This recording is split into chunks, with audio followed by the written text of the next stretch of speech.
Ça bouge en politique municipale à Saint-Jean-sur-Richelieu. Désolé pour la voix, ça commence à aller mieux, mais bon, ça fait partie de la vie d'avoir de petits microbes parfois. Pourquoi ça bouge? Parce que il y a un autre départ dans l'équipe de la mairesse André Bouchard. C'est le conseiller Jérémy Meunier qui représente le nord d'Iberville. Bonjour et bienvenue. Bonjour, merci de l'accueil. Bon, ça fait 3 ans, presque. Presque. Qu'est-ce qui a changé en 3 ans? C'est une accumulation, je pense. Je pense qu'en début de mandat, comme moi j'étais un nouvel élu, on suit l'équipe, on suit un peu l'orientation du conseil, des plus anciens. Tout ça, on avance dans les différents processus. Il y a des choses pour lesquelles, des fois, on n'est pas d'accord, mais que, on se dit, j'ai encore mes preuves à faire, j'ai encore des croûtes à manger. Mais pour se rendre compte qu'il y a des décisions pour lesquelles je n'étais pas à l'aise. Puis j'ai commencé à voter contre certains projets qui, pour moi, n'étaient pas des bonnes idées pour l'ensemble des citoyens. Même si, par exemple, au niveau de l'équipe, c'était le projet qui était celui qui était privilégié. On pense à Passerelle, Boulevard Saint-Luc et compagnie, même à la limite le déneigement. C'est des projets pour lesquels j'avais des réticences. Je les ai fait connaître à la mairesse, à son équipe. Et puis, ça n'a pas été considéré. Vous parlez dans votre lettre d'opinion que, on a rétabli le climat. C'est fait. Ça, c'était important pour vous? Absolument. Je pense que c'était l'équipe André Bouchard, c'était l'équipe rétablissant le climat à l'Hôtel de Ville. À la limite, c'est ça qui nous unissait. Il y avait une idée commune qui était déjà de battre Alain Laplante aux élections pour être capable d'avoir des relations plus harmonieuses entre les élus, mais aussi avec l'administration. Ça a été fait, je pense. À ce niveau-là, ça a fonctionné. Il y a de la dissidence au sein de l'équipe, il y a de la dissidence au sein des élus, mais il y a quand même encore un bon climat de travail. Vous semblez déçu du bilan. Oui. Quel bilan? C'est un peu la question que je me pose. Il y a des enjeux pour lesquels on en avait fait des enjeux prioritaires pour l'équipe, comme par exemple le logement. Puis fort est de constater qu'au niveau du logement social, on n'a rien. Du logement abordable, à peu près rien. Puis il y a des logements qui sortent de terre ces temps-ci, mais des logements que la plupart des Joannais n'ont pas les moyens de se payer. Donc, est-ce que ça répond à nos besoins villes? Je ne suis pas convaincu. Je pense qu'on aurait dû y mettre davantage d'efforts pour être capable d'arriver à nos fins. Puis là, on arrive presque 3 ans après le début de notre mandat. Je suis capable de le dire maintenant. En début de mandat, peut-être que ce n'était pas aussi clair. Mais après avoir perdu 2 appels de projets pour du logement social, puis avec des raisons qui n'étaient pas nécessairement justifiables. Moi, je pense qu'on aurait pu présenter des meilleurs projets. Je pense qu'il faut qu'on mette les bouchées doubles pour être capable d'arriver avec des projets qui sont réalisables puis rapidement aussi. Là. Vous semblez, irrité de par le fait que le projet Unitainné du groupe Maurice n'ait pas été... disons que l'information n'a pas descendu au conseil municipal. Oui, ça, c'était décevant, en fait. On a appris que Saint-Jean n'était pas intéressé. Je dis Saint-Jean, mais le cabinet de la mairie, en tout cas la mairesse et son équipe, de ceux qui ont participé à la prise de décision, eux ont décidé que ce n'était pas nécessaire de nous consulter, les élus, pour nous demander si on était intéressé par la proposition de Luc Maurice pour le projet Unitainné, qui est un projet standardisé qui va être implanté dans plusieurs villes, où ce qu'on nous demandait, c'était vraiment seulement qu'un terrain pour faire du logement social pour des personnes aînées. C'est quelque chose qui nous fait défaut à Saint-Jean. De ne pas nous en avoir parlé déjà, c'était, à mon avis, une erreur. Mais après, je pense qu'on aurait pu essayer de récupérer la balle plus rapidement dans ce dossier-là pour être capable de les inviter à nous reconsidérer parce que nos besoins sont énormes à Saint-Jean dans ce sens-là. Bon, il y a tout le volet aussi des infrastructures. Oui. Bon, il y en a dans votre district, mais absolument. Au sens large, quelle est la lecture que vous faites de l'état ou des besoins futurs en termes d'infra? Depuis le début de notre mandat, on a augmenté les investissements dans nos infrastructures, dans la séparation de conduite, dans le renouvellement de nos infrastructures, parce qu'on a vraiment une déficience à ce niveau-là, autant en pluvial sanitaire, nos routes aussi. On a augmenté les budgets, mais ce n'est pas suffisant. Il faut encore plus que ça. Puis, si on est tombé en moratoire, c'est parce qu'on a encore plus de 90 km de rues où les conduites pluviales et sanitaires sont dans la même conduite. Donc, tant qu'on ne les aura pas séparés, on n'aura pas dégagé de la capacité pour être capable de faire du développement dans le périmètre urbain, si on veut. Donc, pour moi, c'est important qu'on qu'on investisse massivement dans la réfection de nos infrastructures pour être capable de se donner l'opportunité d'aller chercher des nouvelles sources de revenus avec de la densification. Est-ce que vos priorités ne sont pas les priorités de la mairesse? Elles sont partagées, assurément. Mais dans la mise en œuvre puis dans l'application, je pense que c'est là où est-ce qu'il y avait que le bas blesse, c'est là où est-ce que ça a été plus difficile dans la façon d'y arriver. Je pense que les infrastructures, c'est quand même tout le conseil qui en est conscient qu'on a besoin d'investir dans nos infrastructures. Mais à quel niveau, c'est une autre question. Puis là, dans la situation où on se retrouve, il faut investir massivement. Puis il faut se poser des questions. Si on veut investir massivement dans nos infrastructures, où est-ce qu'on coupe? Est-ce qu'on a trop d'employés à la Ville de Saint-Jean? Est-ce qu'on a d'autres enjeux, d'autres endroits où est-ce qu'on pourrait chercher des nouveaux revenus ou couper dans nos dépenses? Mais il faut quand même, je pense, faudra avoir la discussion, je pense, en conseil, en plénière, pour être capable là, de chercher des pistes de solutions. Mais c'est évident qu'on doit redoubler d'ardeur pour faire de la séparation de conduite. Bon, il y a des projets qui vous ont aussi un peu irrité, Ouais. d'autres. Boulevard Saint-Luc, le projet de passerelle, Ouais. et même pour vous aussi, vous incluez là-dedans le Festival de Montgolfière. Oui. Le Festival de Montgolfière, ce que je mentionnais, c'est que c'est l'événement qui est le plus subventionné au Québec par une ville. Tout festival confondu, là, par une ville qui investit dans son événement de ville, c'est énorme. On a épongé des déficits. Moi, comme nouvel élu, à la base, je me disais, bon, on va suivre la parade, mais a posteriori, ce que je me rends compte, c'est que, bon, là, on a eu une présentation, on va voir cette année comment ça fonctionne. On a quand même l'option de se retirer de la corporation si jamais si ça ne fonctionne pas cette année. Mais j'attends les résultats, mais je trouve qu'on a payé très, très, très cher pour espérer être capable de renouveler le contrat avec la corporation. Pour moi, la Ville de Saint-Jean va toujours avoir des montgolfières. C'est important qu'on puisse faire voler nos montgolfières. Je suis le premier à y participer depuis toujours, à même commanditer.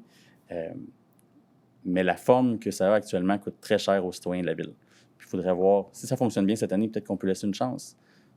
Mais après, si ça ne fonctionne pas, il faudra vraiment se poser la question de quelle façon est-ce qu'on veut faire continuer de rayonner Saint-Jean avec son événement montgolfière, peut-être d'une autre façon. Puis pour moi, l'aéroport, est-ce que c'est nécessairement le meilleur site pour le faire? Ça, c'est une autre question qu'on devra se poser aussi. Bon, chacun annonce son départ de l'équipe à sa façon. Ouais. Est-ce que vous avez avisé la mairesse de votre geste? Absolument. Je l'ai rencontré, ça a donné comme ça, mais chez moi, dimanche. On a eu une bonne conversation, les deux. Je les remercie aussi de m'avoir pris sous son aile dans son équipe en premier lieu parce que c'est elle qui m'a donné ma première chance en politique. Ça, je vais quand même toujours le reconnaître. On a une très belle relation. Après, c'est pas un problème personnel entre moi et Mme Bouchard, c'est davantage dans nos orientations en termes de prise de décision, de nos priorisations des dossiers aussi, là. Donc, pour moi, le volet économique est peut-être plus important. Peut-être que pour Mme Bouchard, il y a d'autres types de priorités, même si ça en est une aussi. Mais pour moi, la création de richesse, c'est excessivement important parce que si on veut se doter de beaux projets culturels, artistiques, que la Ville est capable de se payer, il faut être capable de le faire avec de nouvelles sources de revenus. Quelle lecture faites-vous de la situation? Parce que là, on est presque à 3 ans de la 3e année du mandat. Ouais. Vous êtes maintenant le 5e membre de l'équipe sur 11 à quitter le bateau. Ouais. Qu'est-ce que ça laisse entrevoir pour la dernière année du mandat? Bon, on tombe en année préélectorale. Mais pour moi, ce n'est pas un geste qui est électoral. Je ne le vois pas de cette façon-là. Je pense que de mes collègues qui ont quitté l'équipe également, chacun avait ses propres raisons. Moi, personnellement, ce n'est pas contre la mairesse. C'est davantage dans la priorisation des dossiers, dans la façon de voir les choses, mais ce n'est pas personnel. Pour la prochaine année, de la façon que moi je le vois, j'ai plusieurs dossiers à concrétiser pour mon secteur, notamment la question là, de faire payer ou non là, les plans de devis pour les citoyens du chemin des Patriotes. C'est encore dans l'air, ça? Ça, c'est ça a été l'élément déclencheur, en fait, pour quitter l'équipe. Ça, pour moi, c'est l'élément, là, pour faire un petit rappel rapidement, là, les citoyens du chemin des Patriotes vont devoir payer pour des plans de devis qu'ils n'ont jamais demandé. En 2013, ils ont dit non. Plus du 2 tiers des gens ont dit non pour faire préparer des plans de devis. Il n'avait pas envie de payer pour ça. En 2015, le directeur des services d'ingénierie a reçu une pétition, mais a dit, bon, on a à peu près 111 noms, 111 personnes qui nous demandent par pétition d'avoir des plans de devis. On considère que ce n'est pas suffisant parce que c'est quand même pas encore la majorité. Mais en 2019, on reçoit une pétition de 111 noms aussi. Puis là, on décide d'aller de l'avant avec des plans de devis sans aller en sondage avec les citoyens, même si auparavant, les gens avaient voté contre. Puis là, maintenant, on veut leur imposer de payer la facture. Mais la facture moyenne est autour de 425 $, mais pour certaines personnes, c'est plus de 1 000 $. Là, il y en a quand même plusieurs personnes. Puis, en plus de ça, le projet de règlement 2000, qui est le projet de règlement d'emprunt pour ce projet-là, n'avait même pas la possibilité d'aller en demande de registre. Donc, même si les gens avaient voulu s'y opposer, c'était pas possible. Donc, on leur a dit, bien, vous payez ou vous payez. Vous n'avez aucune façon de vous défendre de ce projet de règlement-là. L'étude coûte combien au total?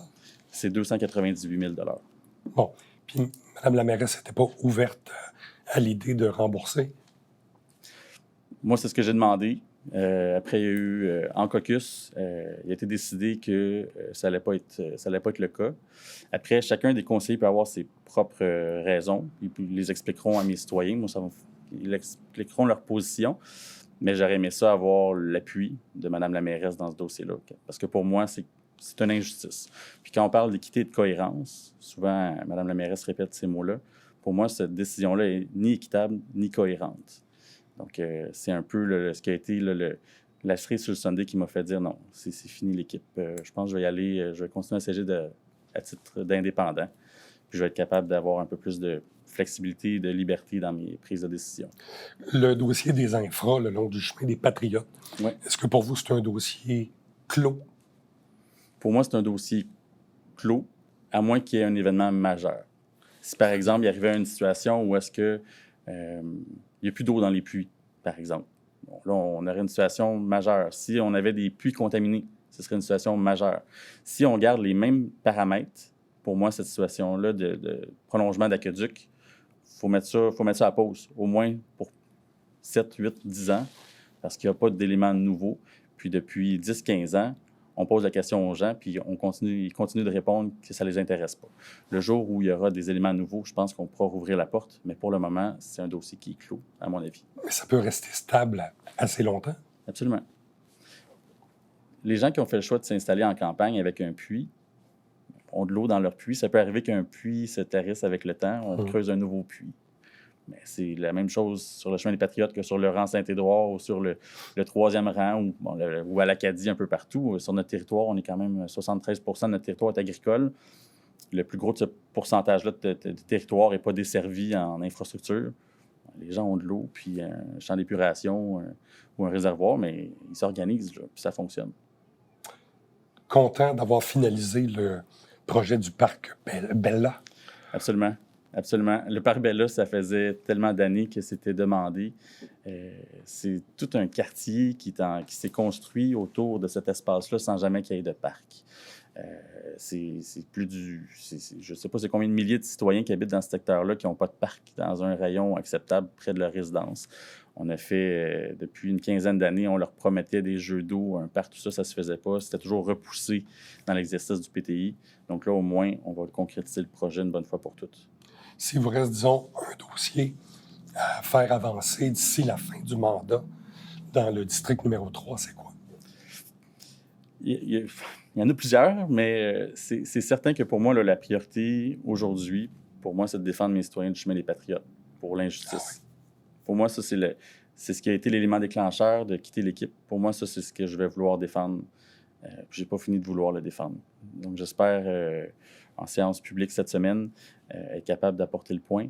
Puis, je souhaite que mes collègues changent d'avis pour m'appuyer dans cette démarche-là. Qu'est-ce que vous voulez pour l'avenir maintenant?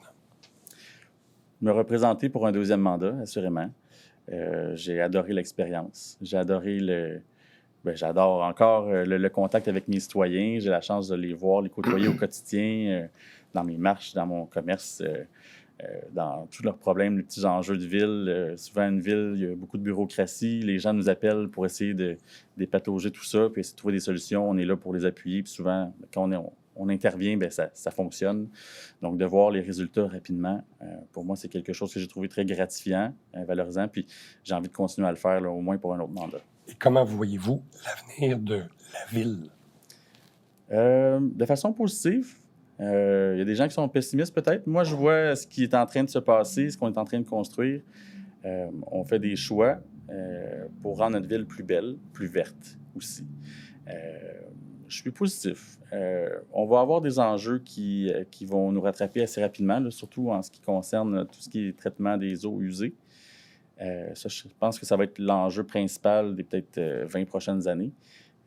Mais autrement, pour le reste, dans mon secteur en tout cas, j'ai pas d'enjeu majeur, là. Le parc Bella, c'est une question qui est réglée. La question des infrastructures sur le chemin des Patriotes, une fois qu'on aura décidé de la facture, c'est assez réglé. Il va y avoir des routes à refaire, des chemins qui sont très difficiles. Puis, je dirais la dernière, rapidement, priorité sur le boulevard d'Iberville, au ruisseau Hazen, le pont qui devait être refait par la MTQ a été repoussé, même si on a payé pour les plans de devis avec eux pour avoir la piste cyclable qui passe par là. Donc ça, c'est un dossier que je veux venir prioriser. Jérémy Meunier, merci beaucoup. Merci de l'invitation. Restez avec nous, on vous revient après ceci.